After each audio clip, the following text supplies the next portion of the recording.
है अगर गुरुवर का सानिध्य पाना तो विद्यासागर.गुरु पर जरूर आना। सिद्धेभ्यः ओम नमः सिद्धेभ्यः जय श्री ओम नमः सिद्धेभ्यः अंताई मध्य रहिया जाई जरा मनंत को लड्ढा संसार लया तम हम जी निक्षणादिनम तम हम वंदे। जय बोलो कुंडलपुर के बड़े बाबा की। असंभव को संभव कर देने वाले अजय हुए विद्यासागर महामुनि राज की। ज्येष्ठ मुनिराज मुनि श्री समय सागर जी महाराज की। ज्येष्ठ मुनिराज मुनि श्री योग सागर महाराज की।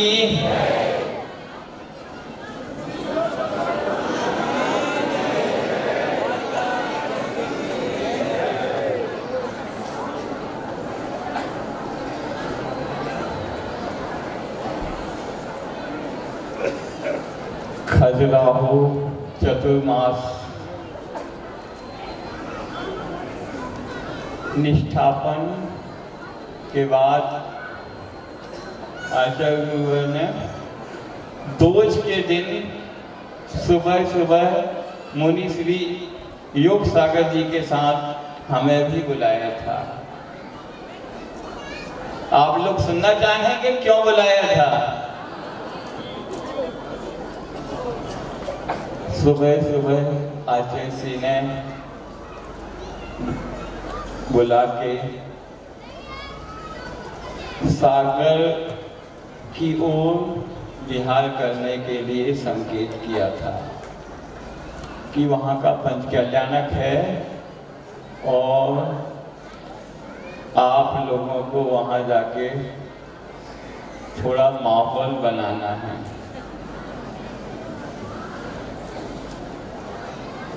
तो महाराज जी ने भी कहा, हमने भी कहा कि सागर की विशाल जैन समाज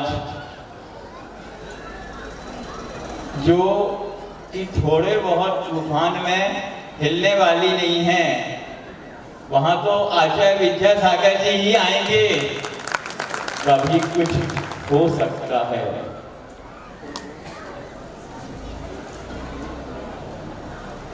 पर गुरुदेव का आशीर्वाद इतना विशाल आशीर्वाद था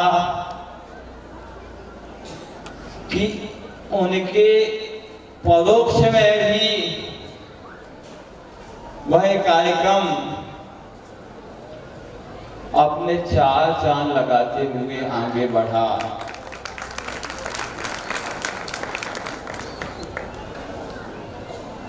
उसके बाद आगे के जितने भी आचार्य श्री ने आशीर्वाद दिए, चाहे वो दमोह पंचकल्याणक हो, चाहे जबलपुर गुरुकुल का पंचकल्याणक हो,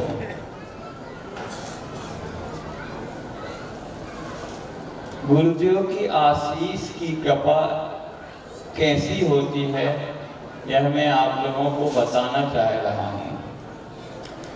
सुबह सुबह ज्येष्ठ मुनिराज समय सागर जी का भी प्रवेश हुआ। विदिशा चातुर्मास के उपरांत उनके दर्शन का सुयोग मिला। अंतरंग में गुरु भक्ति कैसे उमड़ती है यह भी बहुत करीब से जाना और समझा।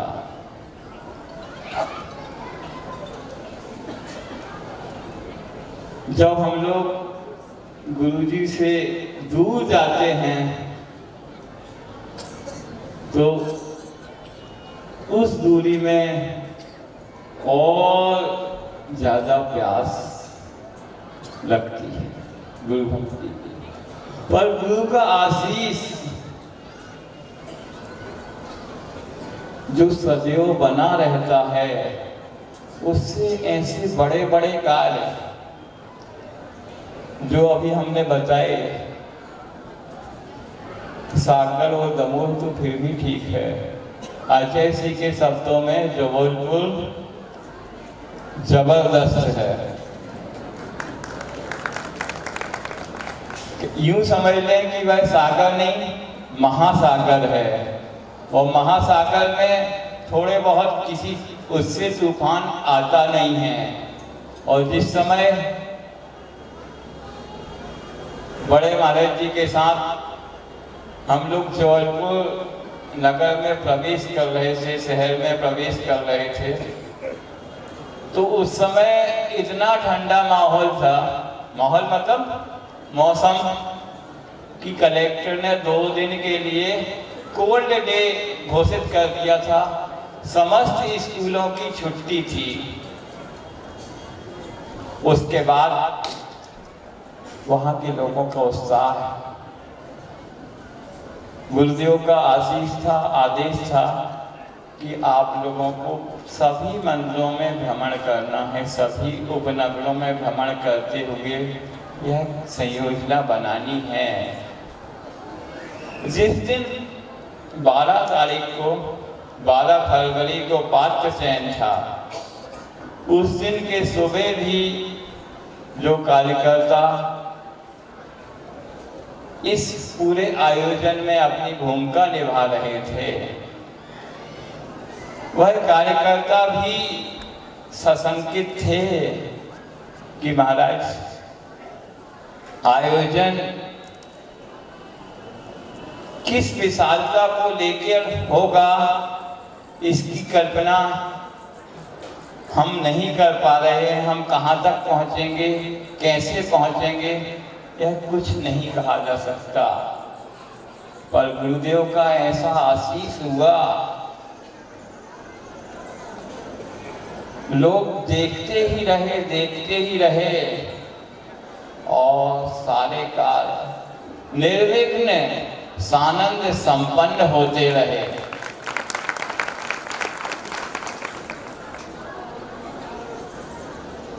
शुरुआत में लोग कहते रहे, यहाँ के लोगों के लिए भी यह कहने का है, ये तो पुरानी बातें जितनी रिपीट की जा रही हैं, वह बीनावाड़ा और बीनावाड़ा चौकले के आसपास के जो समाजें हैं, नगर हैं, चाहे वो महाराजपुर हो, चाहे देरुई हो, चाहे वो डरा हो, केसरी हो, गौशामल हो, सहजपुर हो, कोई भी हो, आप सबके लिए ही यह एक उपलक्षण रूप के देके हम यह बात बता रहे हैं।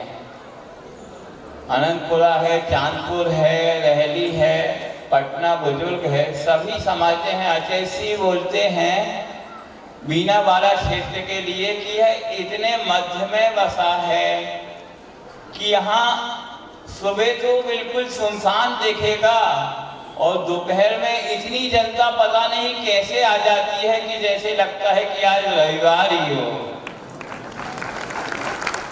और शाम तक अपने अपने नगर वापस चली जाती है। आचार्य सिंह की इस क्षेत्र पर बहुत बड़ी कृपा है।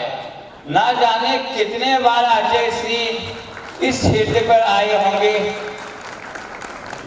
यहाँ के बुजुर्ग भी उसकी गिनती लगा पाएंगे पुराने समय में।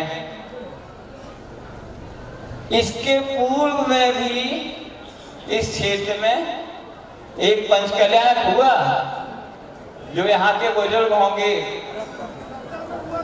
हाँ वो बता रहे हैं, सबको नहीं मालूम। आचार्य सिंह के सानिध्य में सन 1975 में यहाँ पर पंचकल्याणक हुआ है। 78,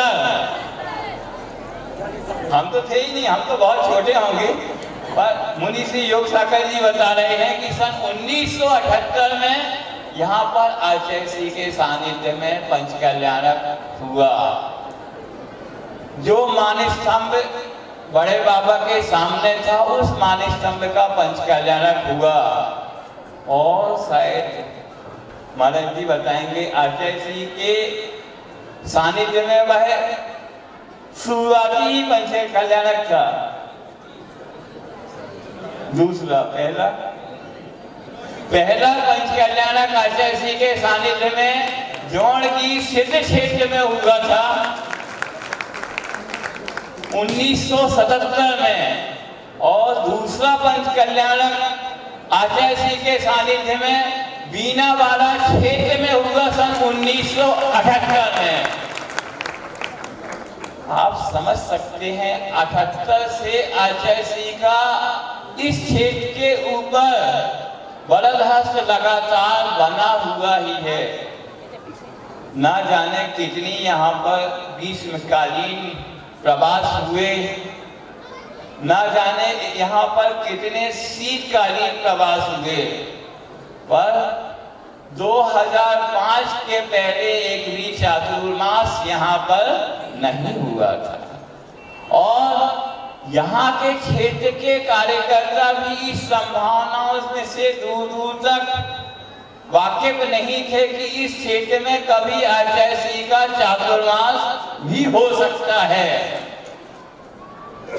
आचार्य श्री कुंडलपुर से चल के 2005 में यहाँ पर चातुर्मास के लिए पधारे, और उस समय इस क्षेत्र की जो मूलभूत संरचना थी, अधो संरचना, वह बिल्कुल ना कुछ थी।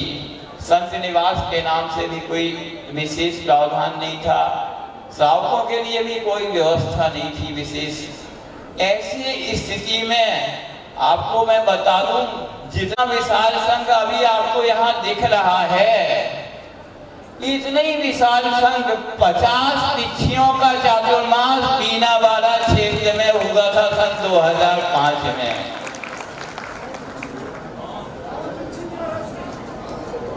और उसके बाद तो आचार्य श्री का आशीर्वाद की कृपा यहाँ बरसती ही रही।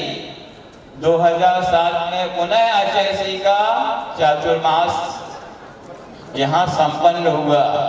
उस चातुर्मास के कुछ जब कुंडलपुर से यहाँ विहार हो रहा था, कुछ स्मृतियां मेरे स्मृति पटल पर आ रही हैं।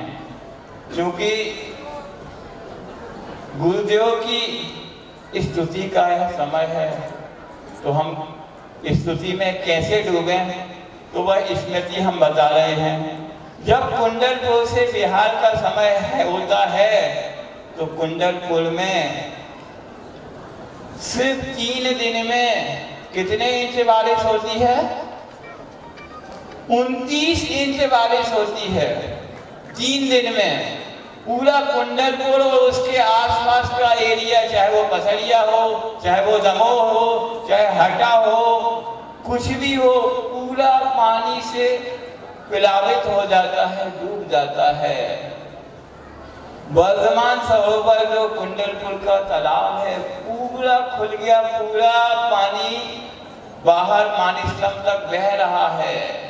ऐसी स्थितियों में भी यदि आचार्य श्री ने सोच लिया है कि यहाँ से विहार करना है, तो वह वहाँ से निकल गए। वहाँ से निकलने के बाद ही जगह जगह नदी और नाले आचार्य श्री के चरणों का प्रक्षाल करने के लिए आतुर हैं, पर किसी भी नदी या नाले ने आचार्य श्री को रोका नहीं। आचार्य श्री के कदम बीना वाला की ओर बढ़ते ही रहे। गढ़ा कोटा के पास जो नदी बहती है, सुनार नदी, वह सुबह 10 बजे तक पुल के 3 फुट ऊपर बह रही है। आचार्य श्री जैसे ही सामायिक से उठते हैं 1:30 बजे, नदी पुल के नीचे बहने लगती है। संघ का विहार फिर आगे हो जाता है, और हम लोगों के आगे बढ़ने के बाद पुनः वह नदी पुल के ऊपर बहने लगती है। ऐसे ही पटनागंज, रहली से जब पटनागंज की ओर आते हैं, तो वहाँ भी एक नदी है, आप लोगों को ने देखा होगा, वह नदी भी सुनार नदी ही है।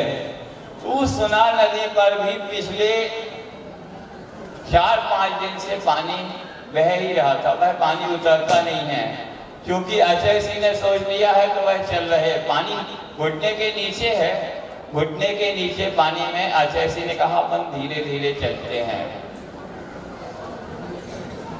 हम उस समय अजय सिंह आगे और हम अजय सिंह से एक कदम बिल्कुल पीछे चल रहे थे। जिस ओर बहाव था उस ओर पूरे वॉलंटियर स्वयं सेवक साथ में चल रहे थे कि कुछ भी ऐसा हो जाए तो सावधानी बतौर, पर ऐसी कोई आवश्यकता नहीं थी। हम लोग बहुत अच्छे से चलते हुए एक स्टेप आगे बढ़ रहे थे। हम अजय सिंह के ठीक पीछे चल रहे थे कि कुछ भी हो तो हम गुरु के बिल्कुल समीप हैं।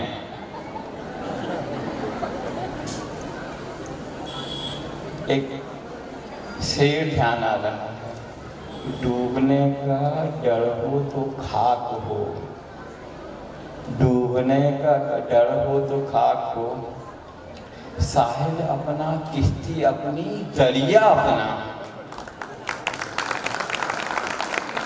अब एक स्वयं सेवक को लगता है कि महाराज जी दुबले पतले हैं। क्या लगता है? महाराज जी बहुत दुबले पतले हैं। तो उसने सहारा देने के लिए हमारा हाथ पकड़ा होगा और हाथ के नीचे पिच्छी दबी थी। उसने हाथ ऐसा पकड़ा, पिच्छी नीचे आ गई नदी में। मैंने एक हाथ से पिच्छी पकड़ी और उसको मना कर दिया और अजय सिंह के साथ चल पड़े। जब अजय सिंह के समीप है, बिल्कुल उनके चरणों के यहाँ है, तो वहाँ कोई डरने की बात नहीं। सब कुछ यात्रा सानंद संपन्न ही होगी। वहां से हम लोग यहाँ पहुंच गए। इस प्रकार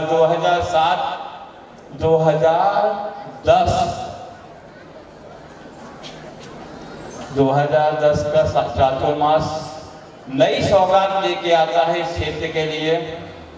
क्षेत्र के साथ साथ शांति धारा योजना भी यहाँ पर शुरू होती है।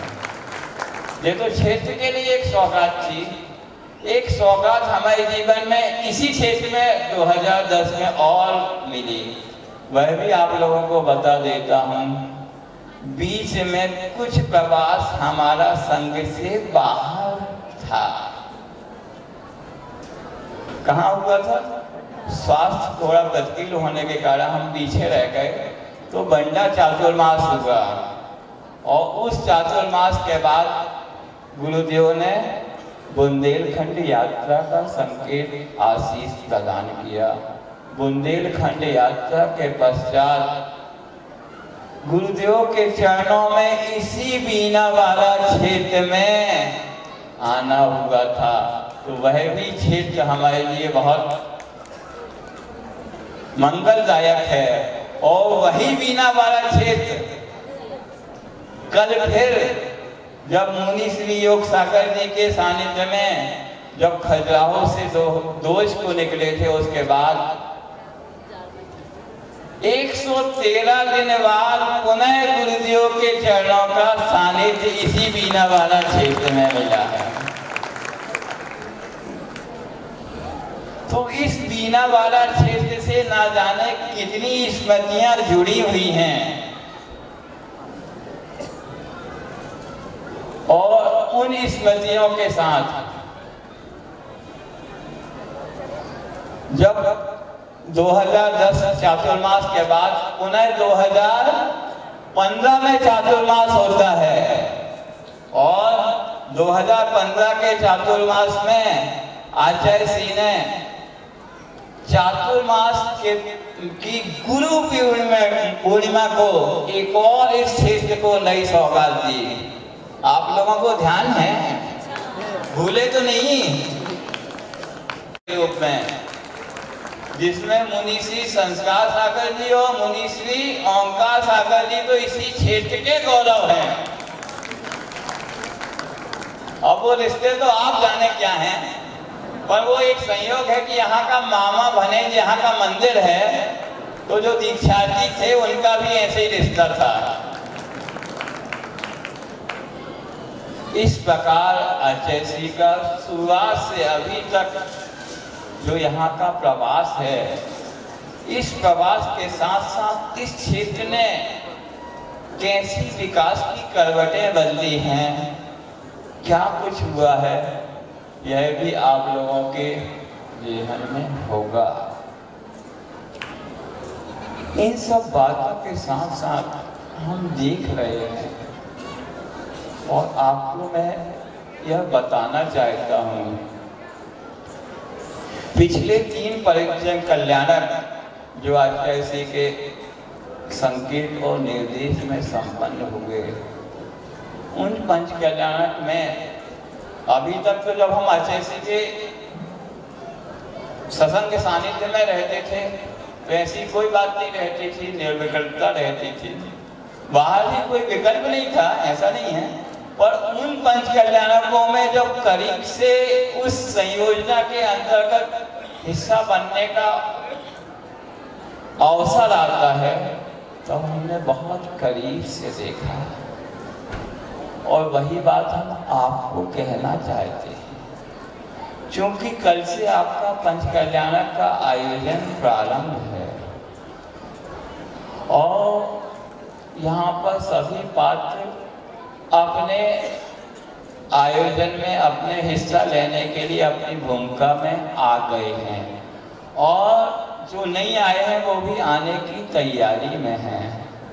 तो हम यह कहना चाहते हैं कि चूंकि आप इस आयोजन में अपना हिस्सा ले चुके हैं और यह पाषाण से परमात्मा बनने तक की यात्रा है,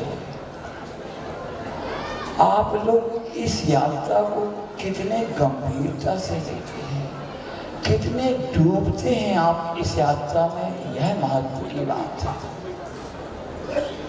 मैं सौदामिनी जो पात्र बना है, जो सखी बनने जा रही है, यह जो माता पिता बनने जा रहे हैं, या उन और भी जिनने जो हिस्से लिए हैं, हम यह कह रहे हैं कि आप इसको मात्र एक नाटक नहीं समझिए, ये नाटक नहीं है। कल से जब यहाँ पे इस आयोजन के दौरान ध्वजारोहण कार्यक्रम संपन्न होगा, उसी समय से यह बीना बाला क्षेत्र नहीं रह जाएगा, यह बीना बाला क्षेत्र अयोध्या नगरी में परिवर्तित हो जाएगा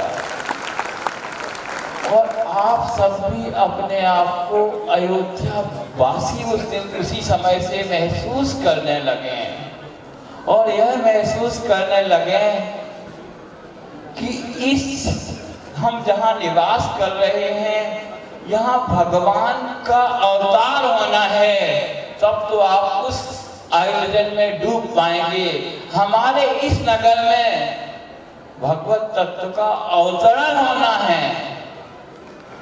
माता पिता को यह अभी से महसूस करना है, अभी से वहां तक पहुंचना है कि हमारे यहाँ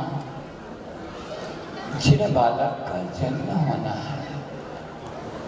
सौदर में तो सची को अभी से यह महसूस करना है कि कल नहीं परसों हमें उस जिस बालक को अपने हाथ से स्पर्शित करना है, अपने हाथ से छूना है, और उस छूने के बाद, उस बालक को छूने के बाद वह सची सोचती है कि मुझे 3 लोक का वैभव अनायास ही मिल गया, और उस विशुद्धि, उस परिणाम का यह प्रतिफल है कि उसका उसी समय स्त्रीलिंग का छेदन हो जाता है। अगले भाव में अब वह कभी स्त्री नहीं बनेगी और अगले भाव से ही उसकी मोक्ष की यात्रा, मोक्ष प्राप्त हो जाएगा, मुक्ति की मंजिल उसको मिल जाएगी। इस प्रकार मैं सची को भी नहीं, सिर्फ माता को ही नहीं, मैं यहाँ बैठी सभी महिलाओं को यह आह्वान करता हूँ कि वह इसी प्रकार के परिणाम करें, क्योंकि आचार्य जी बोलते हैं कि अपने परिणामों में उठाव लाने में क्या दरिद्रता करना, उसमें तो अपनी उदारता बरतो, इतने उदार से उदार परिणाम हम कर सकें। उन्हीं परिणामों के माध्यम से हमें अपने विपुल कर्मों की निर्जरा करनी है, उन्हीं के माध्यम से हमारा आगे का मार्ग प्रशस्त होना है।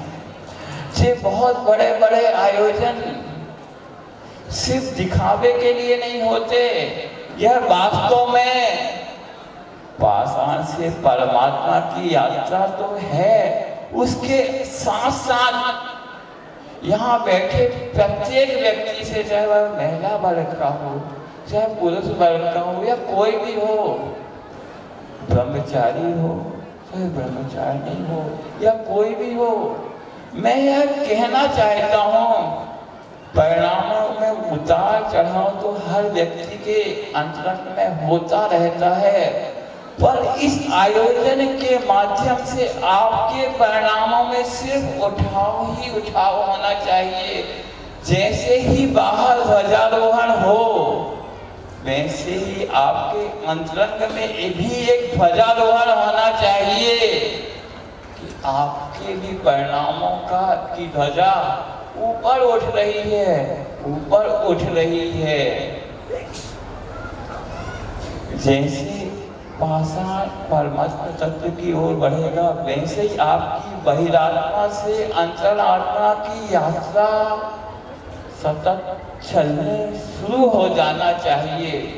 जो भी जहां पर है,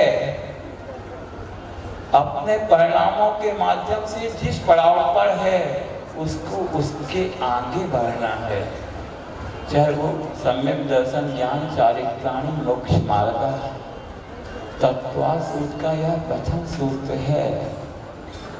और सठखंडा ग्रंथ में आया है कि जिन बिंब दर्शन से सम्यक दर्शन की प्राप्ति होती है।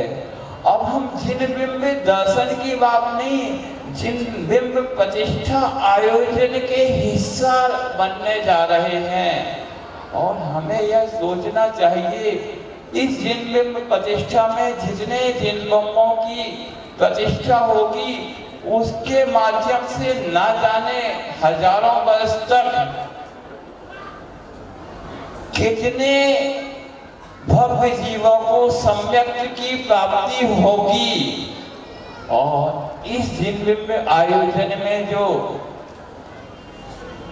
हिस्सा बन रहे हैं, उनके सम्यक दर्शन में कितना विकास होगा, उनके सम्यक ज्ञान में कितना विकास होगा, उनके सम्यक चारित्र में कितना विकास होगा, उनके रत्नत्र में कितना विकास होगा। इसके लिए एक बात और स्मरण में आ रही है। अभी जबलपुर पंचकल्याणक में महाराज जी के सानिध्य में थे, उस समय भी मैंने वो बात कही थी, जबलपुर वालों को कही थी। भाई आप लोगों को बता दूं, सब बातें आपको समझ में तो आ रही हैं, हैं? पीछे वालों को हाँ, तो 1993 में आचार्य जी के सानिध्य में मढ़िया जी में नंदीश्वर का पंचकल्याणक हुआ। वह पंचकल्याणक अपने आप में अद्वितीय पंचकल्याणक था, और उस पंचकल्याणक को हमने बहुत करीब से देखा। और कैसे देखा? जैसे आप लोग नीचे बैठे ना, आप सब नीचे बैठे ना, वैसे ही नीचे बैठ के हमने वह पंचकल्याणक का पूरा आयोजन देखा।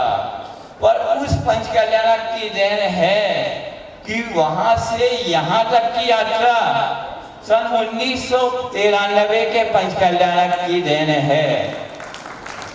हमारे जीवन में रत्नत्व की प्राप्ति और वहां से यहाँ तक आना,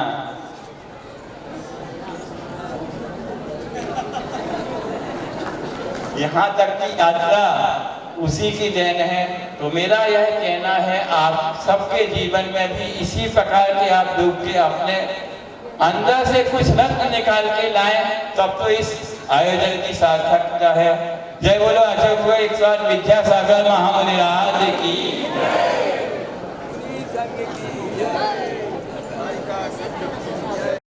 है अगर गुरुवर का सानिध्य पाना तो विद्यासागर.गुरु पर जरूर आना।